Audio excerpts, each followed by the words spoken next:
नमस्ते मित्रों। आज मैं आपको ऐत्रेय उपनिषद के बारे में बताऊंगा। ऐत्रेय उपनिषद बोल सकते हैं इसको। यह इत्रा के पुत्र महिदास ने, जो ऋषि हुए थे, उन्होंने लिखा है। इन्होंने ऐत्रायण्य और ऐत्रेय ब्राह्मण ग्रंथ, तो ब्राह्मण ग्रंथ मैंने बताया था कि 4 ब्राह्मण ग्रंथ होते हैं जिसको हम पुराण भी बोलते हैं, पढ़ने लायक होते हैं। वो होते हैं ऐत्रेय, तैत्रेय, सुपत, गोपत। तो महिदास जी ने ऐत्रेय ब्राह्मण भी लिखा है और दूसरा ऐत्रायण ने भी लिखा है।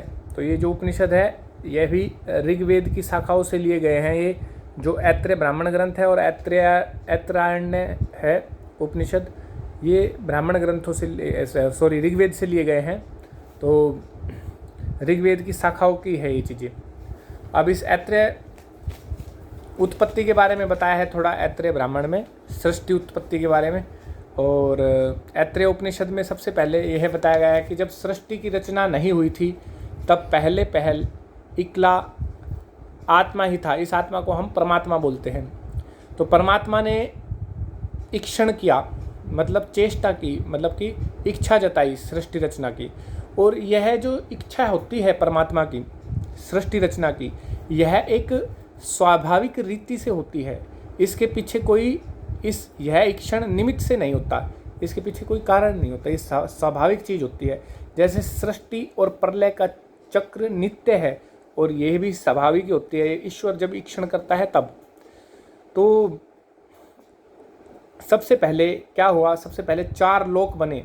4 लोक के नाम है अंभस, मरीचि, मर और आपस। अब इनको हम लोकल लैंग्वेज में बोल सकते हैं, जैसे कि सूर्य और तारे हो गए। एक तो हो गया ये 4 लोग हो गए। जैसे धूलोक, उसमें सूर्य और ये आ चुके, नक्षत्र तारे ये सब आए। उसके बाद अंतरिक्ष, उसके बाद धूलोक, अंतरिक्ष लोक, पृथ्वीलोक। पृथ्वीलोक जो हमारी पृथ्वी है जिस पे हम रहते हैं। और चौथा पाताल लोक भी बोल सकते हैं। और ये 4 लोक होते हैं। और इन 4 लोक की संरचना के बाद ईश्वर ने एक विराट पुरुष का निर्माण होता है। और यह जो विराट पुरुष होता है यह 5 महाभूतों से उत्पन्न सूर्य चंद्रमादि जगत का समष्टि नाम विराट है। तो ये उससे उत्पन्न होता है। और विराट पुरुष जो है इसमें अनेक जगह पे वर्णित है कि भाई सूर्य और चंद्रमा इसकी आँखें हैं, पृथ्वी उसका पाँव है, अंतरिक्ष उसका उदर स्थान है, मतलब पेट वाला स्थान है। तो ये सब उसमें बताया गया है। अब आप खुद कल्पना कर सकते हैं कि जिसकी आँख सूर्य जितनी है तो वो विराट पुरुष कितना बड़ा होगा। तो सबसे कहने का मतलब ये है, जो यह विराट पुरुष है यह हिरण्यगर्भ की फॉर्म में आता है सृष्टि रचना में, जिसको हम नेबुलर फॉर्म कहते हैं। और यह मैंने पिछली वीडियो में बताया था कि अवस्थाएं होती है 4। तो जो ईश्वर की स्वपन अवस्था होती है उसको हम तेजस बोलते हैं। और उसमें जो सृष्टि रहती है वो हिरण्यगर्भ के रूप में रहती है, नेबुलर रूप में रहती है। और फिर उसमें स्थूल जगत का निर्माण होता है जिसको हम वैश्वनर जागृत अवस्था कहते हैं ईश्वर की। तो अब इस विराट पुरुष से 8 लोकपाल बनते हैं। 4 लोक बनने के बाद अब 8 लोकपाल की ज़रूरत पड़ती है। तो ये जो लोकपाल होते हैं ये मतलब एक अलंकार है, ये एक तुलना की गई है कि भाई 8 लोकपाल हुए। 8 लोकपाल में क्या क्या होता है? अग्नि, वायु, आदित्य, दिशा, औषधि वनस्पति, चंद्रमा, मृत्यु और जल। ये 8 चीज़ें हैं जो लोकपाल का कार्य करती है। अब लोकपाल बना दिए। पहले सृष्टि में भगवान ने इच्छा की, तप किया। देखिए हर जगह जब भी सृष्टि बनती है तो ईश्वर तप करता है। तो ईश्वर को तप भी बोलते हैं। हम जब संध्या करते हैं तो हम यह भी बोलते हैं ओम भू, ओम भुवः, ओम स्वः, ओम महः, ओम जनः, ओम तपः, ओम सत्यम। तो ईश्वर जो होता है वो तप करने वाला भी होता है। तो इसमें अब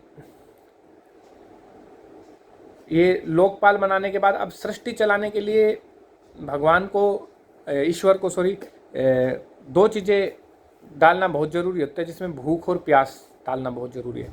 बिना भूख और प्यास के यह सृष्टि नहीं चल सकती, इस सृष्टि में भाग दौड़ हलचल नहीं हो सकती। तो अब देखिए, जब भूख और प्यास डाली इन्होंने, ईश्वर ने, तो खाने के लिए क्या चीज़ बनाई? अन्न। अब जो अन्न है वह, अब एक समझाने के लिए बताया कि भाई अग्नि ने अन्न को ग्रहण नहीं कर पाई, वायु भी अन्न को ग्रहण नहीं कर पाया, आदित्य भी अन्न को ग्रहण नहीं कर पाया, दिशा भी नहीं ग्रहण कर पाई, लेकिन जो वायु ग्रहण कर पाई। सो अग्नि, जल, दिशा, औषधि, चंद्रमा, मृत्यु, जल, ये अन्न को ग्रहण नहीं कर पाए। तो वायु कैसे ग्रहण कर पाई? मुंह के द्वारा पेट में जब जाते हैं तो अपान वायु होती है, उसने अन्न को पचाया और फिर उससे एनर्जी उत्पन्न हुई। तो अब ये सब होने के बाद अन्न को उत्पन्न किया। फिर जो देवताएं थे, ये जो 8 लोकपाल थे, ये व्याकुल हुए और ईश्वर से कहने लगे कि हमारा ठिकाना बताओ। तो ईश्वर ने पुरुष का निर्माण किया, जीवात्मा का निर्माण किया। तो शरीर का निर्माण करते ही फिर जो अग्नि है वो वाणी के रूप में मुख में चली गई, जो वायु है वो प्राण के रूप में नासिका के थ्रू शरीर में चली गई, जो आदित्य है वो आँखों से, चक्षु से, दोनों आँखों में चले गए। फिर जो दिशाएं हैं वो श्रोत्र से, कानों से कान में चले गए। उसके बाद जो ऐसे कर करके चंद्रमा है वो मन से हृदय में चला गया, जो मृत्यु है वो अपान से नाभि में चली गई, जो जल है वो वीर्य में होकर शिशन में चला गया, प्राइवेट उसमें चला गया, अंग में। तो ऐसे करके ये 8 लोकपालों ने अपनी अपनी जगह ली। तो कहने का मतलब इसमें सृष्टि निर्माण के बारे में इस उपनिषद में बताया गया है और मोटे तौर पे बताया है। लेकिन जो ऐत्रेय ब्राह्मण ग्रंथ है उसमें भी सृष्टि उत्पत्ति के बारे में बताया गया है। और वो जो स्वामी अग्निवर्त जी है, उनका वैदिक फिजिक्स यूट्यूब चैनल है, आप देख सकते हैं, उन्होंने ऐत्रेय ब्राह्मण का भाष्य किया है और इतनी अच्छी अच्छी बातें निकाली है वेदों से, जो आजकल के साइंटिस्ट भी उसमें खोज नहीं कर पाए हैं, और इतनी बारीकी और सूक्ष्म चीज़ें निकाली है। आप एक बार वैदिक फिजिक्स के जो स्वामी अग्निवर्त जी है उनकी वीडियो अवश्य देखिए यूट्यूब पर, तो आपको इस ग्रंथ के बारे में पता लगेगा, ऐत्रेय ब्राह्मण ग्रंथ के बारे में। अभी तो मैं आपके सामने ऐत्रेयो उपनिषद के बारे में बता रहा हूँ और ये सिंपल तरीके से बताया गया है। अब देखिए, जो इसमें दूसरे अध्याय में ये बताया गया है, इसके दूसरे पार्ट में इसी उपनिषद के, कि भाई जो जीवात्मा है वो कैसे जाता है, वो कैसे शरीर में घुसता है। तो जो जीवात्मा है देह में विद्युति मार्ग से, विदारण से फाड़ते हुए घुसता है। किसको? इस सिर के जो ये जो स्थान होता है यहाँ पे जो स्थान होता है सिर के अंदर, ब्रेन के अंदर, उसको हम नांदन स्थान बोलते हैं, जहाँ पे पूरा आनंद मिलता है। इसको हम ब्रह्मारंध्र भी बोलते हैं। अब देखिए, यहीं से जीवात्मा घुसता है शरीर में जब गर्भ में रहता है। तो यहाँ से जाने के बाद ईश्वर, ये जीवात्मा है, इसकी जो पोजीशनिंग होती है वो अलग अलग अवस्थाओं में अलग अलग मानी गई है। अब जैसे 4 अवस्थाएं मैंने बताई थी, जो 3 अवस्थाएं हैं जिसमें जागृत, स्वपन और सुषुप्त अवस्था। तो जो जागृत अवस्था होता है उसमें माना जाता है कि दाहिने आँख में रहते हैं आत्मा का वास जो रहता है। स्वपन अवस्था में जो रहता है वो कंठ में रहता है, और जो सुषुप्त अवस्था रहती है उसमें हृदय में वास होता है। तो सुषुप्त अवस्था में रहता है, जैसे हम बेहोश कर देते हैं, पेशेंट उठता है फिर बोलता है बड़ा आनंद आया। क्यों? क्योंकि जो आत्मा रहती है वो अपने कारण शरीर में के पास चली जाती है और सिकुड़ सी जाती है और एक जगह पे हो जाती है, तो आत्मा को बड़ा आनंद आता है। तो ये 3 अवस्थाएं हैं, लेकिन इन 3 अवस्थाओं को ऋषि लोग सोई अवस्था ही मानते हैं। जो असली अवस्था है वो तो तुरीय अवस्था है, वो हमको योग साधना से और योगाभ्यास से आती है। और जो तुरीय अवस्था होती है उसमें आत्मा ऑटोमेटिक, हम विचार करते हैं मस्तिष्क से हृदय में, फिर हृदय से फिर वो सारे चक्र एक्टिवेट होते हैं और फिर वो लास्ट में ब्रह्मारंध्र ग्रंथ में आ जाती है, जिसको मैंने नानंद स्थान भी बोला है, और वहाँ से निकलती है वो सुषुम्ना नाड़ी से होती हुई। सुषुम्ना नाड़ी मतलब जो कैरोटिड आर्टरी होती है उसके थ्रू जाते हैं, और जो सर्कम ऑफ विल्लिस बोल सकते हैं हम ब्रेन के अंदर, उसको ब्रह्मारंध्र चक्र भी बोलते हैं। वहाँ से जीवात्मा निकलती है मोक्ष के टाइम पे। लेकिन जिनको मोक्ष नहीं होता तो वो उस स्थान से नहीं निकलती, दूसरे अन्य स्थान से निकल जाती है जीवा आत्मा शरीर से, जब जीवा आदमी मरता है तब। ठीक है, तो ये काफ़ी डीप बातें हैं जो मैंने आपको उपनिषद की बताई है। और इसी प्रकार इसमें 3 प्रकार का जन्म बताया है कि 3 प्रकार से कैसे जन्म होता है एक मनुष्य का।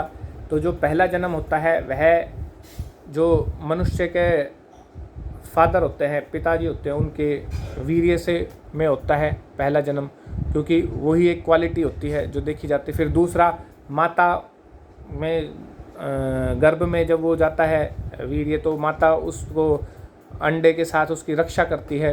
तो जब बच्चा बड़ा हो जाता है, कुमार रूप में आ जाता है, तो वह उसका दूसरा जन्म हो जाता है, क्योंकि बच्चे का पालन पोषण करते तो दोनों मिलके हैं, लेकिन फादर का ज़्यादा उत्तरदायी रहता है। उसके बाद यह दूसरा जन्म माना गया है। और तीसरा जन्म जब माना गया है जब बूढ़ा होकर इंसान कर्म करता है, और कर्म कर कर जब वो मरता है तो उसका फिर तीसरा जन्म होता है कर्मों के हिसाब से। तो यह 3 जन्म माने गए हैं मनुष्य के इस उपनिषद में, जिसमें बताया गया है जो पहला जन्म है वह वीर्यदान के रूप में जब देते हैं तब, दूसरा जन्म जब कुमार रूप में हो जाता है, तीसरा जन्म जब संसार को छोड़ता हुआ बूढ़ा होकर कर्म कर कर जाता है तब। तो इसी चीज़ को बताया गया है कि इंसान बार बार जन्म लेता है और इसी में ही फंसा रहता है। तो इसके बारे में बहुत अच्छे से बताया है गर्भोपनिषद में भी। गर्भोपनिषद भी होता है एक, उसमें बताया गया है कि ये लोहे के 100 पूर्व योनियों ने मुझे उसी तरह से रक्षित रखा। तो मोक्ष तक पहुंचने में यह स्पष्ट ही है कि जीव को अनेक जन्मों के बंधनों से गुजरना पड़ता है, परंतु जो उनसे निकलने का यत्न करते हैं वे निकल ही जाया करते हैं, जैसे वामदेव के लिए इस खंड के अंत में कहा गया है। तो इसमें वामदेव जी के बारे में चर्चा है, उनके बारे में बता देता हूँ आपको।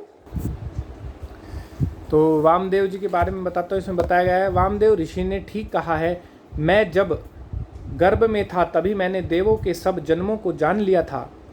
मुझे लोहे के समान सैकड़ों शरीरों में रखा गया, मतलब बार बार जन्म लेना पड़ा और गर्भ में रहा। और जैसे बाज नीचे जाल में बंधा हो और वेग से सब बंधनों को छिन्न भिन्न करके आसमान में उड़ जाए, वैसे मैंने लोहे के समान सैकड़ों शरीर रूपी बंधनों को तोड़ फोड़ डाला और स्वतंत्र हो गया।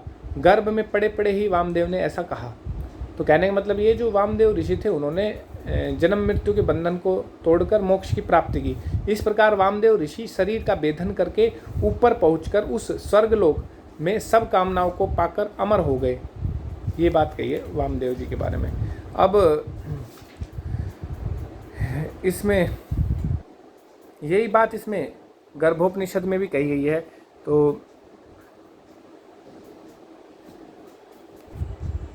तो देखिए इसमें बताया गया है गर्भोपनिषद में, गर्भ के 9वें मास में जब समस्त ज्ञान और कर्मेंद्रिया पूर्ण हो जाती है, पूर्व जन्म का स्मरण करता है, शुभाशुभ कृत कर्मफल को प्राप्त होता है। इससे पहले हजारों योनियों में मैं जा चुका हूँ, अनेक प्रकार के आहार किए, अनेक माताओं के स्तनों का मैंने दूध पिया, जन्मा मरा, फिर बार बार इसी प्रकार जन्म लिया और परिवार के लिए अच्छे बुरे कर्म किए। अब मैं अकेला ही उनसे जल रहा हूँ, अर्थात उनका फल भोग रहा हूँ। सुख भोगी परिवार वाले सब चले गए, मैं दुख के समुद्र में डूबा हुआ, उससे निकलने का कोई मार्ग नहीं देखता। यदि मैं इस योनि बंधन से छूट जाऊं तो पर ईश्वर की शरण लूँगा जो दुख विनाशक और मुक्तिदाता है। तो निरुक्त के परिशिष्ट भाग में भी यास्काचार्य ने इसी प्रकार के भाव प्रकट किए हैं। तो जो यास्काचार्य थे उन्होंने निरुक्त लिखा था, जो कि हमको वेदों को समझने के लिए पढ़ना पड़ता है। निरुक्त ग्रंथ जैसे कि व्याकरण होती है, शिक्षा, कल्प, छंद और सूर्य सिद्धांत, ऐसे ही निरुक्त होता है। तो निरुक्त पढ़ना पड़ता है वेदों को समझने के लिए। तो उन्होंने भी निरुक्त में यही बताया कि अर्थात मरकर मैं फिर जन्मा और जन्म लेकर फिर मरा, सहस्रों 100 योनियों का मैंने आश्रय लिया, अनेक प्रकार के आहारों का भोग किया, अनेक माताओं का स्तन पिया, अनेक माता और मित्र देखे, गर्भ में नीचे को और सिर किए हुए दुखी प्राणी ऐसा सोचता है। तो उन्होंने यही बात कही है कि भाई इस जीवन मरण के बंधन में तो फंसा ही रहना है। हमारा जो मेन टारगेट होता है इससे निकलना। तो यही था इस उपनिषद के बारे में मोटा मोटा जो मैंने आपको बताया। और धन्यवाद। फिर से नेक्स्ट जो उपनिषद है वो है तैत्तिरीय उपनिषद, जो मैं जिसके बारे में बताऊंगा। आज मैंने डिस्कस किया ऐत्रेय उपनिषद। और धन्यवाद।